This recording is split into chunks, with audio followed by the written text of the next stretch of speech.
Nii ja tervist jälle kõigile, kes on sattunud vaatama Ivo järjekordset videod.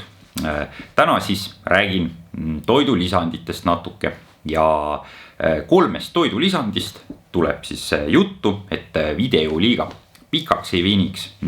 Kreatiin, D3 vitamiin ja siis tauriinist tahtsin veel rääkida. Ja ilmselt järgmises videos kunagi võtan siis järgmised kas 3 või 4 lisandit või midagi ette, et mis siis näiteks liigestele on või midagi. Aga need siis on sellise immuunsüsteemi ja taastumise jaoks väga head, on ju.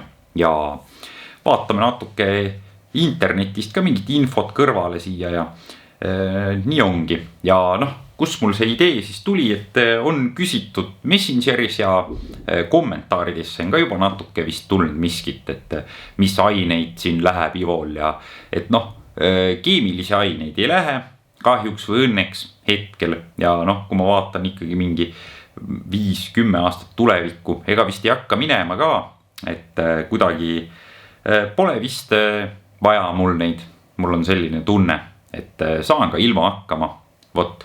Ja kindlasti ei laida maha, kes kasutavad, tublid, best trenni teete ja elage nagu tahate, pange mida tahate ja rahumajas, vot. Ja mis ma siis väidan siin kõvasti, et taon rinnale, olen naturaalne siis on ju. Ja tegelikult on selline lugu, et kunagi võistluste ajal, see oli juba vist 5 aastat tagasi või seal trehvasin ühe härraga rääkima ja tema ütles siis, et näiteks, et tema ei tarvita ühtegi toidulisandit, et tema jaoks on see naturaalne. Ega ma ei taha nüüd solvata ka midagi, ma isegi ei mäleta ta nime, aga ega tal vormi ka väga ei olnud ja selline täitsa tavaline pehmeke nägi välja, et ja kadunud ta praeguseks on, et ilmselt mis iganes siis. Härra elab oma rahulikku elu kuskil ja tegeleb millegi muuga, on ju. Võib-olla ei olnud see kulturism fitness tema jaoks. Võib-olla ei meeldinud ka peale mingit aega. Ja mõne inimese jaoks siis tähendabki see naturaalne, et kui nad ei tarvita toidulisandeid, et jah, nii on. Eks igaüks arvab, mis ta ise tahab, aga tahaks selle ka siis nagu selgeks ära teha, et 99,9% toidulisanditest, mis ikkagi jõuab meile sinna poelettidele ja spordipoodidesse, internetipoodidesse, mida iganes. Et need ei ole kemikaalid ja kallid inimesed, kes asjast mitte sittagi ei tea, on ju.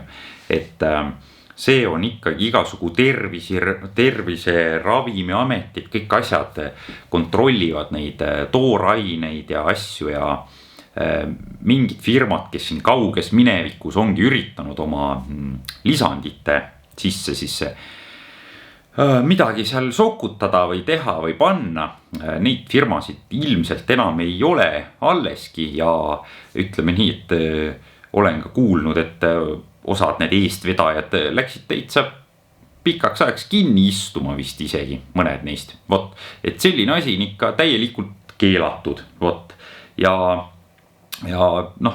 on ka jutuks tulnud, et mis seal lisandite siis üldse on ja enamasti ongi see, et mis sa sinna kirjutad ikkagi etiketile, et minu teada sa peaks kuskilt laboritest ja kontrollidest ja asjadest läbi käima. Täpselt seda protsessi ma ei tea, aga päris niisama ei ole, et sa võid mingi ulmekogust, ma ei tea mida, kuskile sisse toppida, et isegi need kogused vist on piiratud, et ma ei tea, kofeiini ei tohi panna mingi 10 000 milligrammi kuskile, nii et trenni inimesed surnult kuskile kukkuma hakkavad maha seal saalis. Vot, aga issand, kui pikk sissejuhatus, et ma siis ikkagi kiiresti räägin nüüd nendest 3 lisandist ka, et mida ma siis kasutan ja mida siis internetist leida võib ja hakkan pihta kreatiiniga, vot. Mina nüüd selline teadlane mees ei ole ja mingit ulmetarka juttu endale pähe ei viitsi õppida ja esineda siin mingi ulmeprofessorina, aga on olemas mul Google ja Wikipediad ja asjad ja loen lihtsalt maha selle info sealt, vot. Ja nii ongi ja soovitan teil ka seda teha, kui ikka kuulete mingist lisandist midagi, guugeldage, otsige, harige ennast, äkki see on hoopis pask. et maksate võib-olla $40 või eurot siin kuu aja eest, võtate mingit lisandit, mõtlete, et see on mingi jube hea asi. Ja tegelikult tuleb välja, et see raha on lihtsalt maha visatud teil, nii, aga kreatiiv, nii. See on üks ikka väga-väga kaua kasutatud asi ja uuritud igatepidi ja ma ei hakanud mingi, ma ei tea, kulturismi saitide kuradi jura siin ega foorumite jama siin panema, on ju, siia videosse, et võtsin lihtsalt Wikipedia. Nii, loen kiiresti. Kreatiin on lämmastikku sisaldav orgaaniline hape, mida looduslikult esineb selgroogsete organismis. Kreatiini abil varustatakse keharakke, põhiliselt lihaseid ATP-ga, millest omakorda toodavad keharakud energiat. Ja sellest aitab küll, et rohkem ei hakkagi siin sisse juhatuseks ütlema. Nii, ja kasutus toidulisandina. Näete, kõik olemas, isegi Wikipedias. Kreatiini kasutavad toidulisandina enamasti sportlased, nagu näiteks maadlejad, sprinterid, atleetvõimlejad, kulturistid ja teised, kes tahavad lihasmassi suurendada. Selleks tarbitakse 2 bla. No ühesõnaga, siit läheb edasi mingi jura, mis kedagi ei koti, et nüüd me teame, kes siis seda umbes kasutavad. Veits infot ka veel juurde, et varem usuti, et kreatiini tarbimine mõjutab keha vedeliku sisaldust ja toob kaasa keha temperatuuri kõikumisi, võib põhjustada lihaste krampe ja kõhulahtisust, aga viimased uuringud lükkavad need väited ümber. Vot teil nalja, et ei ole siin midagi, et võtad kreatiini ja keha imeb 5 või 10 liitrit vett lihtsalt lihastesse. Ei käi nii see asi. Olen ise ka pinnapealselt paari uuringut niimoodi lugenud, mis väidavad ka sellist asja siis lõpuks oma andmete järgi nii-öelda siis, jah. Noh, muidugi siia on veel öeldud ka, et mõnedel andmetel põhjustab kreatiini tarbimine neerukahjustusi, nagu näiteks neerukudede põletik. Seega neerupuudulikkusega inimesed peaksid kreatiini tarbimist vältima. Võib-olla tõesti ei ole ekspert, ei hakka ümber lükkama seda väidet. Nii, ja ma olen ka siin kuulnud, et kreatiin võib veel seal ajutegevust parandada ja igasugu närvisüsteemi taastumist ja kõike, et igasugu ulme uuringuid, mida kõike selle kohta tehtud on, mida ma ei ole lihtsalt viitsinud lugeda ja mind ei koti, mina võtan seda jõu eesmärkidel nagu, vot. Ja noh, haiguste ravi koha pealt siin midagi veel räägitaks ka, et on aidanud kaasa närvi lihashaigustega patsientide lihastoonuse parandamisele näiteks. Ja kreatiini tarvitamist uuritakse kui ühte võimalikku ravimeetodit, mis aitaks ravida lihase ja närvi lihase haigusi, 2 korda lihase haigusi, aga mis siis neuroloogilisi ja neurodegeneratiivseid haigusi, vot see oli raske sõna, ning artriiti. Ja siin läheb muudkui bla edasi, et mis siirte peal on tehtud ja ma ei tea, kui guugeldada seda kreatiini igasuguste nimede ja asjadega siin ja uuringuid otsida ja siis tuleb seda infot peale nii, et halb hakkab ja kes tahab, see läheb, otsib selle ise täitsa välja, vot. Natukene lühidalt peatun D3 vitamiinil, et kreatiiniga saime ühele poole ja D3 kohta siis, oi jummal, ma ei tea, guugeldage ainult Postimehes, Õhtulehest ja Delfis igalt poolt võite leida, ma ei tea, 10 artiklit, et 10 asja, mida teeb head D3 vitamiin ja mida iganes ja iga kuradi fucking kevad või sügis vist toodetakse vähemalt 1 või 2 artiklit selle kohta juurde. Vot, et kui huvi on, siis ma arvan, et inimesed on päris palju tegelikult lugenud ka selle kohta juba, et seda lihtsalt peksab peale päris korralikult ikka. Aga jah, et on ka seda, et pole inimesed kuulnudki sellest mitte kunagi mitte midagi, et siin Põhjamaades peaks ikka korralikult seda tarvitama. Mina isiklikult võtan seda immuunsüsteemi jaoks, sest et alati on siuke jama juhtunud, et kui mul saab see otsa, siis mingi aja jooksul, kas 2-3 kuu jooksul, kunagi minevikus, siis ma jäin alati haigeks. Võt. Ja mina võtan 4000 IU-d siis päevas, seal kapslitel alati on kirjas, kui palju seal sees on. Noh, ma ütleks mingi 500-sed ja 1000-sed, need on ikka täitsa laste doosid. Aga see on ainult minu arvamus, ärge uskuge mind, minge lugege ise, infot on nii palju. Nii, ja ütlengi lühidalt lihtsalt, et mis see D3 siis peaks tegema, et peaks tugevdama luid, ja lihaseid. Immuunsüsteemi toimimist peaks siis nagu parandama ja tõstma immuunsust. Peaks parandama tuju, peaks vist rohkem võtma, vahepeal on küll tuju paha, hommikul kui kell 5 ärkan ja tööle lähen ja puha, siis võtan topelt koguse, vot nii teengi tulevikus. Väidetavalt siis vähendab põletikku veel ja on igatepidi hea südamele ja südametööle, vot. Ja nii palju D3 vitamiinist ja tõesti selle kohta on väga lihtne infot leida, kõik need isegi poed, mis seda müüvad, kui isegi netipoes on niimoodi, et kui enne kui sa seda osta tahad, siis sul on siuke pikk nimekiri, milleks kõigeks see D3 hea on. Nii et andke aga minna ja otsige ise välja info, kui Ivot ei usu, aga soovitan mina võtta seda igastahes ja mina võtan seda ka.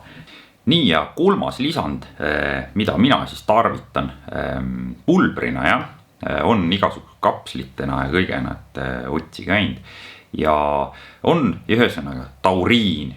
Ja kui te nüüd olete näiteks energiajooki joonud kunagi ja siis kes on keeranud ringi selle purgi ja vaadanud ka, mis seal nagu päriselt kirjas on, siis energiajookides on alati peaaegu tauriin sees ja noh, väidetavalt siis see tauriin koos kofeiiniga tõstab nagu seda vaimset, kuidas ma ütlen, performance, jõudlust või mis iganes. Ja no ma kuulasin ühe arsti juttu kunagi, kes siis rääkis sellest tauriinist, et see pidi seda kofeiini efekti siis nagu ja seda adrenaliini siis toodangut või mõju kuidagi pikendama. Igati keeruline jutt oli, et kuidas see toimib, see protsess ja mida iganes, aga kuidagi nii ta käima pidi ja pidi sellist heaolutunnet tõstma. Ja noh, väitis ka, et sellepärast mõned inimesed on energiajookidest nagu sõltuvuses, et need ained annavad siis seda head adrenaliini ja energilist tunnet neile ja seda performance'it nii-öelda siis. Nii, aga vaatan korra interneti avarustesse jälle. Nii, tauriin on paljude loomade, sealhulgas inimese organismis leeduv orgaaniline hape. Aine eraldati esimest korda 1827, no vot siis, ja härjast ühe sõnaga ja sellepärast ta on tauruse järgi saanud nime, bla, kedagi ei huvita see. Nii, mis see tauriin siis on? Väävlit sisaldav aminohape, mis moodustub metioniinist, fuck you, no mitte midagi ei saa aru. Tauriini leidub loomsetes valkudes, kuid see puudub täielikult taimses toidus. Tauriini sisaldavad muu hulgas merekarbid, kala, linnuliha ning seda lisatakse laste valmistoitudele. Nii, siin veel räägib midagi rinnapiimast ja vereplasmast ja see läheb liiga keeruliseks juba, vahet ei ole. Vaata, mis ta teeb siis. See hape on organismile tingimuslikult oluline, mis tähendab, et näiteks tugeva stressi või füüsilise kurnatuse korral hakkab organism eraldama tauriini, sest selle taastootmine organismis on nendel tingimustel võimatu. Tauriin osaleb sapphappete sünteesis, südamelöökide regulatsioonis, ajuneuronite ja kesknärvisüsteemi tegevuses, membraanide stabiilsuse säilitamises ja nägemises. Tauriin on antioksüdant ja soodustab kahjulike ainete eemaldumist organismist. Nii, ja mina lugesin seda juttu juba väga ammu ja olen natuke uurinud selle kohta ja noh, kõik see nimekiri, mis siin nii-öelda siis on, et igasugu südamed, närvisüsteemid, värgid, särgid, kõik see rida, et järelikult lisandina loogiliselt võttes võiks ta ju hästi mõjuda kuidagi inimesele, jah, aga Ivo ei ole teadlane ja ärge uskugi Ivot. Ja ma ei tea, kui te ikkagi võtate oma tauriini tableti ja midagi sisse ja tunnete, et asi pole õige, Ivo ajas sitta ja kõik see asi on vale ja hakkate, ma ei tea, ära surema kuidagi, siis järelikult teile see ei sobi. Vat, ja nii lihtne ongi. Ja mina näiteks tean paari tuttavat, kes ei kannata kreatiini, võtavad ära, ühel hakkab lihtsalt halb olla, kuidagi ütleb imelik on, teisel lööb kuidagi põhja alt ära, seedimisega räiged probleemid, et noh, alati 100% inimestel kindlasti ei toimi need toidulisandid just kõige paremini võib-olla. Aga mõni teine jälle tarvitab ja tunneb ennast ülihästi ja see parandab kõvasti tema elu kvaliteeti ja treeningute kvaliteeti ja mida kõike veel. Vot. Ja mulle tundub, et see video ikka venis pikale, sest ma suht tükk aega siin istun juba ja jutustan. Aga äkki ma lõigun selle kuidagi lühidalt kokku, nagu mul ikka kombeks on, võtan pool lolli juttu välja ja nii ongi. Igastahes tõmbame ruttu otsad kokku.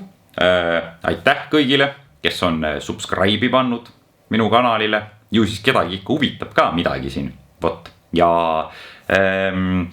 kunagi ikkagi plaanin teha mingid trennivideosid ja toitumisest jälle ja kõigest fitnessist ja möllust ja igastahes ma tänan teid, et te olete pannud seda subscribe'i ja see on ka hea tunne, kui vahepeal kirjutatakse ja ma olen saanud kedagi natuke aidata, et nad on saanud targemaks või motivatsiooni on ikkagi oma tagumiku maast lahti saanud ja jälle läinud liigutanud ja sellist asja on tore kuulda, mul ka hea meel, raha ma ju selle eest ei saa, et ma siin mulisen ja kaameraga siin räägin oma ette ja teiega ka, kallid inimesed, pärast hiljem.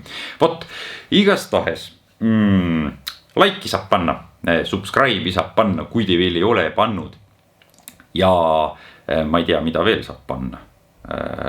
Toidulisandid saab panna näiteks ja muid aineid, kui isu on ja tänaseks tõmbangi otsad kokku ja järgmises videos ilmselt juba näeme ja nägemist.